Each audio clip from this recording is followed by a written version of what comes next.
नमस्कार दोस्तों, Radhe Radhe. Welcome back to YouTube channel हमारी संस्कृति हमारी धरोहर। दोस्तों, आप सभी को हलषष्ठी व्रत की हार्दिक शुभकामनाएं। आज के दिन हमें हलषष्ठी माता की 6 कथाएं अवश्य सुननी चाहिए। हलषष्ठी, जिसे हरछठ या ललई छठ के नाम से भी जाना जाता है, एक महत्वपूर्ण हिंदू त्योहार है। यह भगवान कृष्ण के बड़े भाई बलराम के जन्मदिन के रूप में मनाया जाता है। इस दिन माताएं अपनी संतान की लंबी आयु और सुख समृद्धि के लिए व्रत रखती हैं। हलषष्ठी से जुड़ी 6 प्रमुख कथाएं इस प्रकार हैं। हलषष्ठी व्रत कथा सुनने के लिए हाथ में थोड़े से फसई के चावल और महुआ लेकर कथा सुनी जाती है। पहली कथा, बलराम जी का जन्म। यह कथा सबसे प्रसिद्ध है। द्वापर युग में जब देवकी को कंस ने बंदी बनाया हुआ था, तब भगवान विष्णु ने उन्हें आश्वासन दिया कि यह उनके 8वें पुत्र के रूप में जन्म लेंगे, लेकिन उससे पहले उनके 7वें पुत्र के रूप में शेषनाग बलराम के रूप में जन्म लेंगे। योग माया ने देवकी के गर्भ से शिशु को निकालकर रोहिणी, वसुदेव की एक अन्य पत्नी के गर्भ में स्थापित कर दिया। इस तरह बलराम का जन्म रोहिणी के गर्भ से हुआ। उनका मुख्य हथियार हल और मूसल है, इसलिए उन्हें हलधर भी कहते हैं। इसी कारण उनके जन्मदिन पर हल षष्ठी का त्योहार मनाया जाता है। बोली षष्ठी माता की जय। हल षष्ठी की दूसरी कथा, किसान और पुत्र। एक किसान की पत्नी गर्भवती थी। हल षष्ठी के दिन जब वह खेत में काम कर रही थी, उसने अचानक प्रसव पीड़ा महसूस की। उसने पास की झाड़ियों में अपने बच्चे को जन्म दिया और कपड़े से ढककर वापस काम पर लौट गई। उस दिन उसने गलती से हल से एक छोटी सी जगह पर खेती कर दी, जो हलषष्ठी के दिन वर्जित है। जब वह शाम को अपने बच्चे को लेने गई तो वह मृत मिला। दुखी होकर उसने गांव की सभी महिलाओं को अपनी गलती बताई। उन्होंने उसे अपनी गलती का प्रायश्चित करने और देवी षष्ठी से प्रार्थना करने को कहा। अगले वर्ष उसने पूरी श्रद्धा से व्रत रखा और उसके पुत्र को जीवन दान मिला। बोले षष्ठी माता की जय। तीसरी कथा, रानी और पुत्र। एक रानी के कई पुत्र थे, लेकिन सभी एक एक करके मर गए। दुखी होकर उसने एक ज्ञानी साधु से सलाह ली। साधु ने उसे बताया कि उसने पिछले जन्म में गर्भवती गाय को हल से चोट पहुंचाई थी, जिससे उसके गर्भ का बच्चा मर गया था। साधु ने रानी को हलषष्ठी का व्रत रखने और अपनी गलती का प्रायश्चित करने की सलाह दी। रानी ने पूरी श्रद्धा के साथ व्रत रखा और देवी षष्ठी से प्रार्थना की। इसके बाद उसने एक स्वस्थ पुत्र को जन्म दिया। वह दीर्घायु हुआ। बोली देवी षष्ठी की जय हो। चौथी कथा, ग्वालिन की कथा। एक ग्वालिन थी जो हलषष्ठी के दिन दूध दही बेचने जा रही थी। रास्ते में उसने देखा कि एक महिला हलषष्ठी का व्रत रख रही है और पूजा के लिए तैयार हो रही है। ग्वालिन ने उस महिला से व्रत का महत्व पूछा। महिला ने बताया कि यह व्रत पुत्रों की दीर्घायु के लिए रखा जाता है। यह सुनकर ग्वालिन ने भी उस दिन व्रत रखने का फैसला किया। उसने अपना दूध दही बेचकर व्रत के लिए सामग्री खरीदी और व्रत रखा। देवी षष्ठी ने उसकी श्रद्धा से प्रसन्न होकर उसे एक स्वस्थ पुत्र का आशीर्वाद दिया। बोली षष्ठी माता की जय। पांचवी कथा, एक निर्धन महिला और उसका पुत्र। एक गांव में एक गरीब महिला रहती थी। उसका एक ही बेटा था। हल षष्ठी का व्रत आने पर भी उसके पास पूजा के लिए कुछ भी नहीं था। वह दुखी होकर जंगल में गई और बेर के पेड़ के नीचे बैठकर रोने लगी। तभी देवी षष्ठी वहां प्रकट हुई और उससे रोने का कारण पूछा। महिला ने अपनी गरीबी और व्रत न रख पाने का दुख व्यक्त किया। देवी ने उसे समझाया कि सच्ची भक्ति का महत्व बाहरी दिखावे से कहीं अधिक है।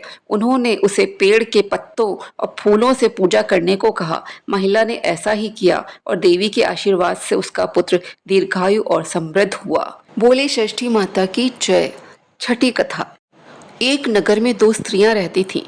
दोनों एक ही परिवार की थीं और रिश्ते में देवरानी जेठानी लगती थी। देवरानी का नाम सलोनी था, जो बड़ी ही नेक, सदाचारणी और दयालु थी।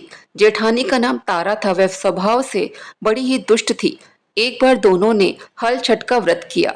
विधिवत पूजन इत्यादि के बाद शाम को दोनों भोजन के लिए थालियां परोसकर ठंडी होने के लिए रखकर बाहर जा बैठी। उस दिन सलोनी ने खीर तथा तारा ने महीरी बनाई थी।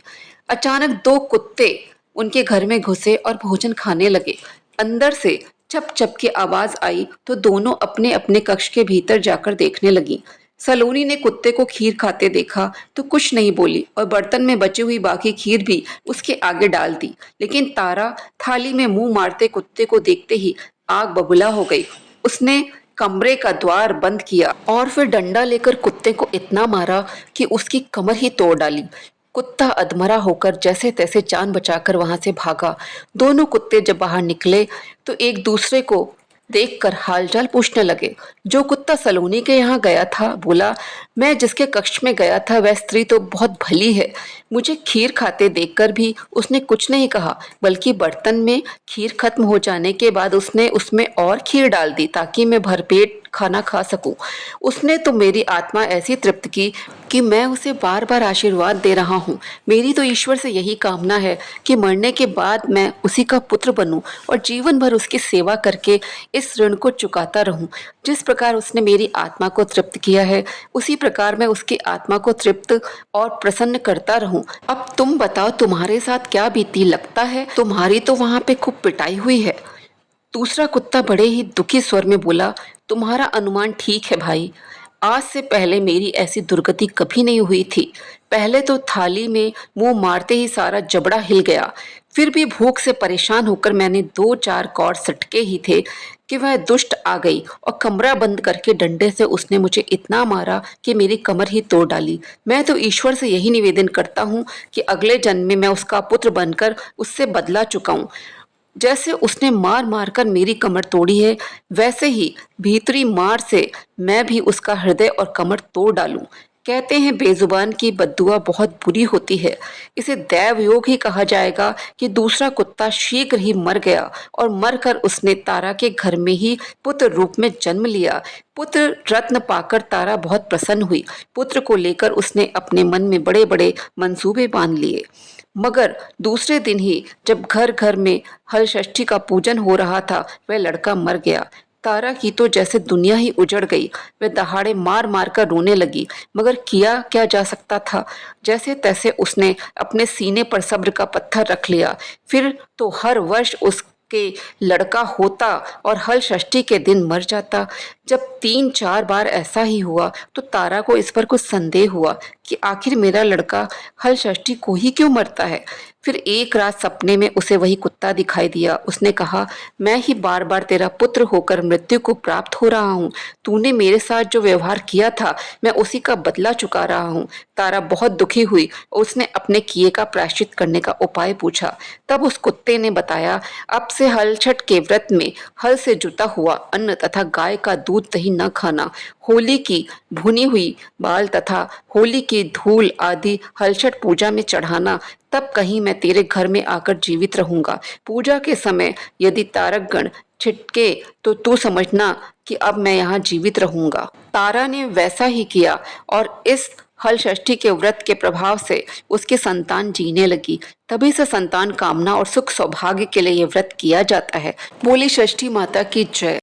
तो दोस्तों, आज का वीडियो यहीं पे समाप्त करती हूँ। वीडियो में दी गई कथाएं आपको यदि अच्छी लगें तो इसको आप शेयर करें। चैनल पर यदि पहली बार आए हो तो चैनल को सब्सक्राइब ज़रूर कर लें। तो आपसे मिलती हूँ फिर किसी अन्य वीडियो के साथ। आप सब अपना ख्याल रखिए। जय श्री कृष्णा, जय श्री राधे।